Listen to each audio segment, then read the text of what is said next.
high protein diets are currently in vogue. If the sum of macronutrients must make 100 and carbohydrates are greatly reduced, and you want to maintain a low calorie diet, thus low lipids, consequently there is an increase in protein intake. All low carbohydrate diets are high protein diets. The resulting diets are therefore low carb and high protein. This explains their great success, but also explains the fact that they can be dangerous. In fact, from a nutritional point of view, carbohydrates are the only non-essential macronutrients.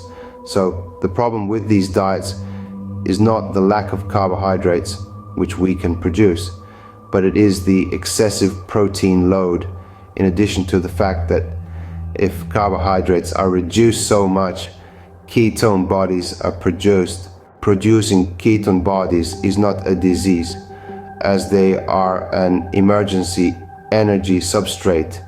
It is the way through which we produce them that can be an unhealthy pathological way.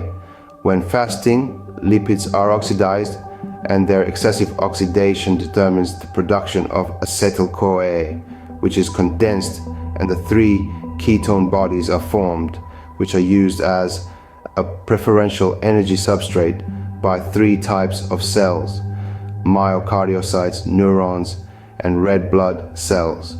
If they stop functioning, death occurs in a short time. These are considered the most vital cells of our body. All cells can use ketone bodies because they have ketolytic enzymes capable of oxidizing ketone bodies, but some cells use them preferentially, so much so that during intrauterine life, it is assumed that neurons travel to ketone bodies.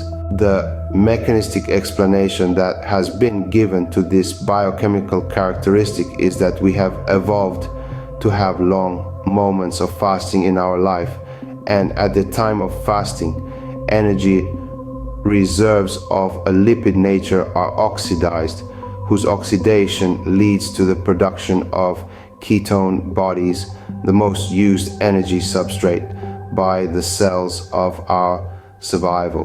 Moreover, the fact that ketone bodies have an activating effect on the central nervous system has been explained as that thing that gives strength to prehistoric man to go hunting even if he is fasting, to try survival.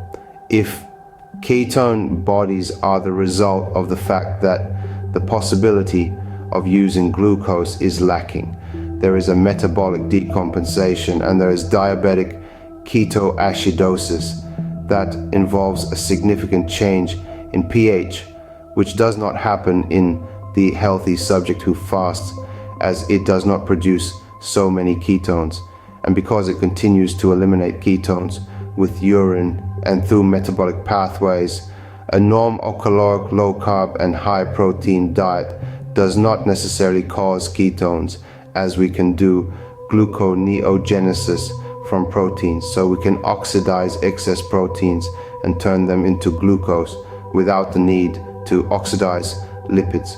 If instead the diet is hypocaloric, low carb and high protein, proteins are mainly used for protein synthesis because the kcal are few and I do not introduce too much excess protein, and therefore the oxidation of fats intervenes with the production of ketone bodies.